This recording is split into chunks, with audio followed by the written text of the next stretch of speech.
नमस्ते। विश्व संस्कृत दिनस्य सर्वेभ्यः शुभाशयाः। आज श्रावण पौर्णिमा म्हणजेच नारळी पौर्णिमा हा दिवस आपण संस्कृत दिवस म्हणून साजरा करतो। एखाद्या भाषेचा दिवस साजरा करणं, त्या भाषेचं स्मरण त्या दिवसामध्ये करणं किती सुंदर कल्पना आहे ना। खरं तर संस्कृत भाषा ही रोजचीच आपली आहे।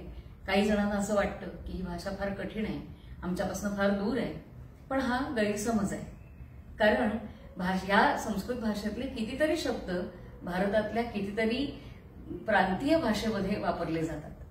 म्हणजे आता साधा शब्द हा शब्द सुद्धा संस्कृत भाषेतलाच आहे किंवा भाषा हा शब्द सुद्धा संस्कृतच आहे। सुरस सुबोधा विश्वमनोज्ञा ललिता हृद्या रमणीया, सुरस सुबोधा विश्वमनोज्ञा ललिता हृद्या रमणीया ही जी अशी संस्कृत भाषेची विशेषणं वापरली जातात, मला सांगा यातलं काय बरं कळत नाही।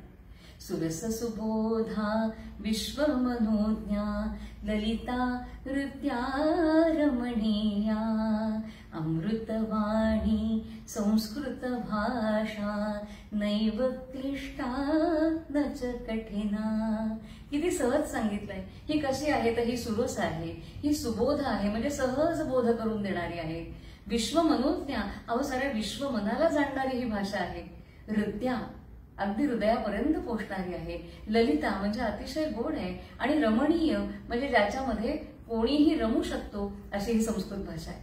बरं आणि कशी तर अमृतवाणी ही संस्कृत भाषा कधीही नष्ट होणार नाही, ती अमृत अशी आहे। कारण या भाषेनं आपले कित्येक शब्द वेगवेगळ्या भाषांमध्ये देऊन ठेवलेले आहेत आणि म्हणूनच ते शब्द जोपर्यंत आहेत तोपर्यंत ही भाषा टिकणारच आहे। अमृतवाणी संस्कृत भाषा नैव क्लिष्टा न च कठिना, ती क्लिष्ट तर नाहीच आणि कठीणही नाही। खरंच आहे, त्या भाषेकडे फक्त आपलं लक्ष असलं पाहिजे। म्हणजे मला कधी कधी असं म्हणावंसं वाटतं की संस्कृत भाषा मृत आहे का? अजिबात नाही। संस्कृत भाषा न मृता केवलम विस्मृता, फक्त ती विस्मरणात गेलेली आहे। आपल्याला थोडंसं सजग व्हावं लागेल। गंमत सांगायचं तर अशा आपल्या अनेक ज्या मोठ्या मोठ्या संस्था आहेत, या संस्थांची ब्रीदवाक्य संस्कृत वचनच आहे। म्हणजे भारताचं जे आहे ते आहे सत्यमेव जयते, किंवा लोकसभेचे आहे धर्मचक्र प्रवर्तनाय। म्हणजे आम्ही सगळेजण लोकसभेमध्ये का आलो तर धर्मचक्र गतिमान करण्यासाठी, म्हणजे जे जे धर्म आहे ते गतिमान करावं यासाठी आम्ही सगळे लोकसभेमध्ये आलेलो आहोत। किंवा सर्वोच्च न्यायालयाचं आहे यतो धर्मस्ततो जयः, किंवा आपल्या नौसेनेचं वाक्य आहे शन्नो वरुणः, कारण वरुण ही समुद्राची देवता आहे आणि म्हणून नौदल त्या वरुणाला सांगतोय की वरुणा तू आमचं कल्याण कर वर। किंवा आपल्या वायुसेनेचं वाक्य आहे नभस्पृशम दीप्तम, की त्या दैदिप्यमान अशा नभालाच आम्ही गवसणी घालायला निघालेलो आहोत। किंवा आपल्या आर्मीचं म्हणजे स्थलदलाचं वाक्य आहे अस्माकम धर्म हा सेवा, सेवा हा आमचा धर्म आहे। म्हणजे वेगवेगळ्या संस्थांची जरी आपण वाक्य बघितली तरी सुद्धा ही वाक्य संस्कृतातून आलेली आहेत। दूरदर्शनचं वाक्य सत्यम शिवम सुंदरम, किंवा महाराष्ट्र पोलीस त्याचं ब्रीदवाक्य काय सतरक्षणाय खल निग्रहणाय। LICचं आहे योगक्षेमम वहाम्यहम।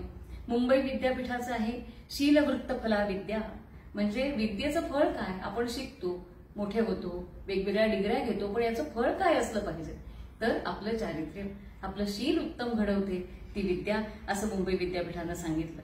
किंवा डाक तार विभागाचं ब्रीदवाक्य काय तर अहर्निशम सेवामहे, आम्ही तुमच्या सेवेमध्ये रात्रंदिवस काम करतोय। किंवा IIT मुंबईचं आहे ज्ञानम परमम ध्येयम, आमचं परम ध्येय काय तर ज्ञान प्राप्त करणं।